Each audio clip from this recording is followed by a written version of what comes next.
Hello readers, I'm Amy and I'm your nonfiction feminist, and welcome to my last wrap-up of 2019. I did good this year. I just hit 109 books. The book that I'm working on, there's no way I will finish it this year, so that's fine. I'm done. I can move on into 2020 right after I tell you about some books. So, I started off the month finishing up Lolita. This was a buddy read with one of my subscribers. We were emailing back and forth when we were at about the same parts and kind of having the same thoughts, where like this weird pedophile is justifying his actions by saying, well, this is what they did in history, so it's okay. Society just doesn't like it, and we have to keep it a secret. And like you see some of the grooming throughout the book. And if you don't know what Lolita is, it's a story about a pedophile who goes off to write in this like place that's far and away from his daily life, and he ends up marrying his landlady in order to get to her daughter. He's shown similar behavior before. He seems to be linking Lolita herself to this girl that he had like this unconsummated romance with when he was, 13, 14? But the writing in here is very beautiful. I think it's worth a read if it's a classic that you're interested in. I'm not saying that the subject matter is particularly nice, but the writing is beautiful.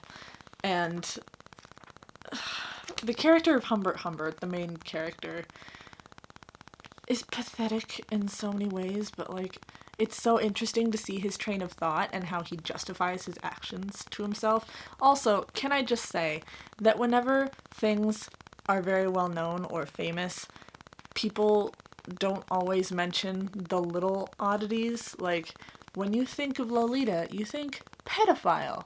What you don't tend to hear about is the weird scene where he decides to lick Lolita's eyeball because she has some dust in her eye.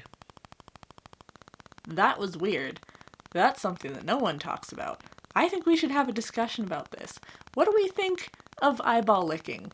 Do we think it's creepy? I think it's creepy. I think it's weird. I think it's really unhygienic. Anyway, Lolita.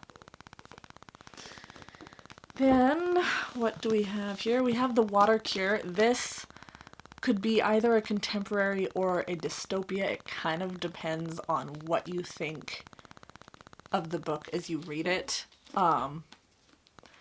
It's about a cult. These parents have taken away their girls to raise them on an island. They do all these kind of breathing exercises to purify themselves from the toxicity of the mainland, and it feels very much like a dystopia, like maybe some things in the world have ended and they're seeking protection on this island.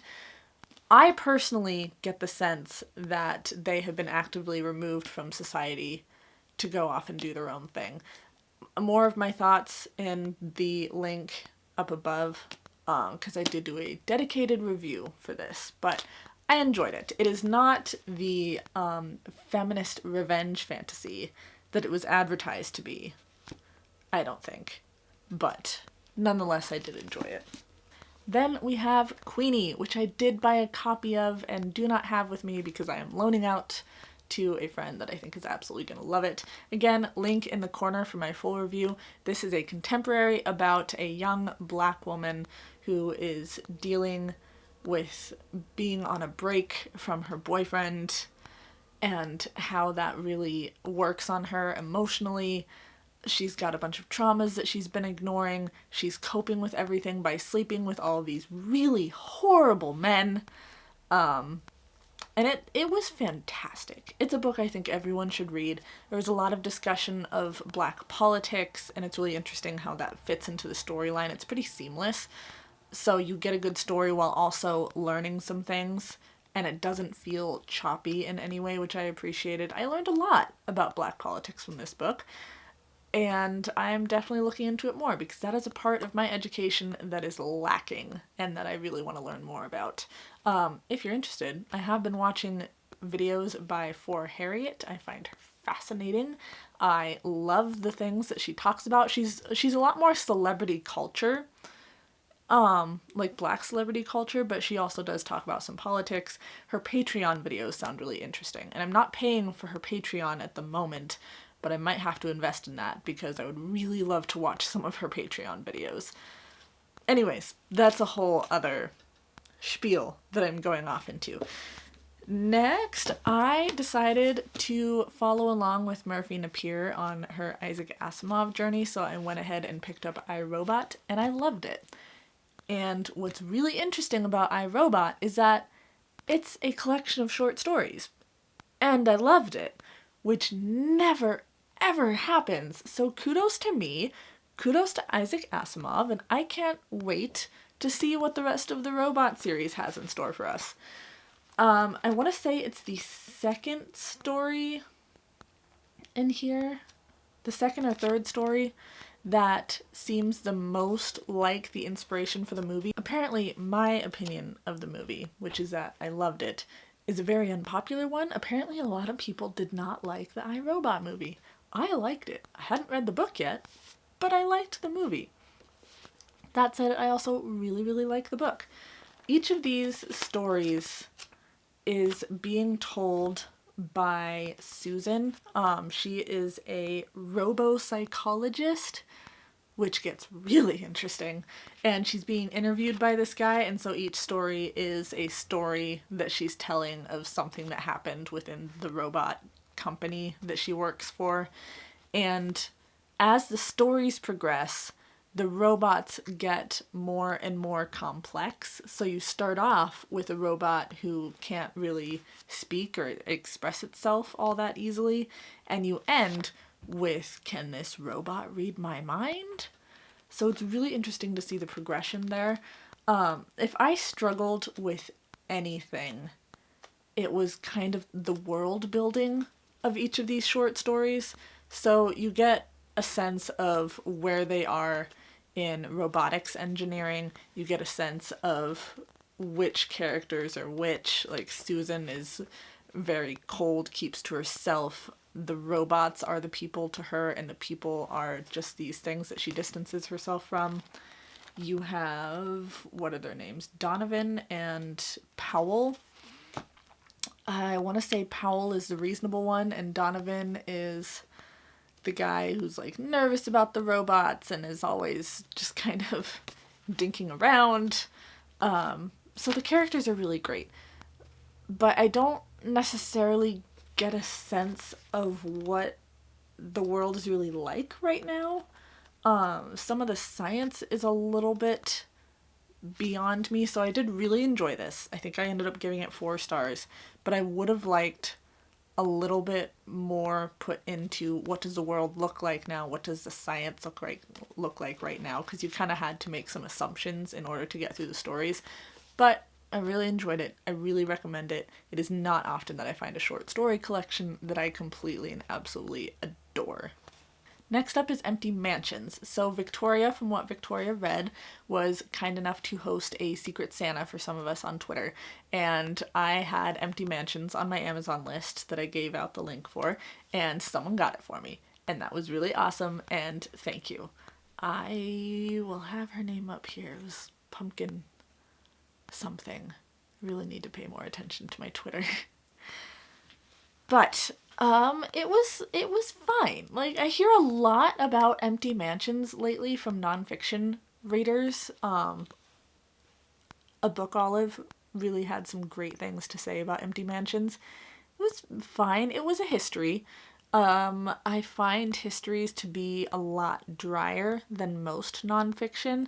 There were parts of this book where I was really interested and engaged and like, oh, where's this gonna go? And then there were other parts where I'm like, can we move it along a little bit? It was really focused on family history. So I should probably tell you what the book is actually about. You have, I think her name is pronounced Huguette Clark. It's supposed to be like a French pronunciation because she was born in France. And it's found out that she has been living in a hospital for 20 years. She is perfectly healthy. She owns all of these mansions and fancy apartments and all of these big doll collections. but she's been living in a hospital for 20 years even though she's fine. And you're trying to figure out why. And it goes through all of her father's history, and it goes through her and her mother's history. Talks about her sister up until she died and how she donated to the Girl Scouts Foundation. There was just a lot that almost felt unnecessary. Like, I thought I was getting a mystery that we were going to solve, and it ended up just being a history with some interesting questions that we looked at but never really found the answers to. So it was fine. I gave it like 3 stars. I did re-gift this to my grandmother because this is the kind of book that she would love. She was always the person reading biographies on the Queen and reading histories about places. She took me on a trip after my senior year of high school. After I graduated, we went around the US. She told me all of the history of like everything that we were seeing, and she would love this. And also it gives me an opportunity to talk to someone else about the book. So I'm looking forward to that. Lastly was Little Women, which I have just released a review for. Again, I will link that up below. Apparently I reviewed a lot of books this month. I'm proud of myself. This is a classic. It's a children's classic. If you don't know where to start with classics, start with children's classics because they are written very well, but also fairly simply. The language isn't really going to trip you up too much. I don't know that I need to tell you much more about this book except that it follows 4 sisters growing into adulthood. And it was great. I gave it 4 stars. Lastly, I had been hinting throughout some videos that I was reading a book that I wasn't going to tell you about because I wanted to finish it and vlog about it and all this other stuff, and it's a buddy read. I restarted it, and I feel like at this point I should just talk about it. House of Leaves. Started this in like November.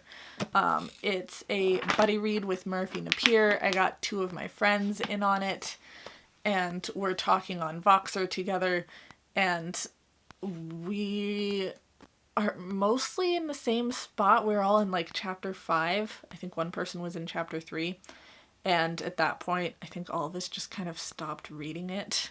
It's been like a month since I picked this baby up, and I realized to get through this I can't go back to my habit of picking up 6 books and trying to read all of them at once. If I'm going to read House of Leaves, I need to read only House of Leaves, which is kind of killing me right now because there's so many other books that I want to get started on for January, but also it's not January yet, and I need to work on my patience. I am enjoying this. It's a tough start. It's like a research paper kind of a setup that has a bunch of footnotes from someone who is reading the research. I really want to do a dedicated vlog for this and help out future readers because this is a project. Look at the size of this thing. Size of it. I have big hands. This doesn't tell you anything. Look, sized next to my face. This is like small college textbook with 600 pages, not counting 600 pages counting the appendices, which you do need to go back and read through the appendices as it comes up in the footnotes. 662 enormous pages. The writing's not tiny, which is nice, and a lot of these pages are like blank and mysterious and stuff. But it's still going to be a project. You're kind of decoding it as you go. So I have started this. I am hoping to finish it in the next month or 2, but it's going to take some time. I'm going to have a goals video coming out where I'm going to talk about all of my 2020 stuff. I know everyone's doing that now and you're probably sick of hearing it, but I'm going to release a 2020 goals video anyways. I think it's going to be interesting, but that's just me. This is it from me today, so please like, subscribe, be my friend on social media. I post every Wednesday, Sunday, and I will see you all in my next video. Hopefully, should you choose to continue to watch. Bye, friends.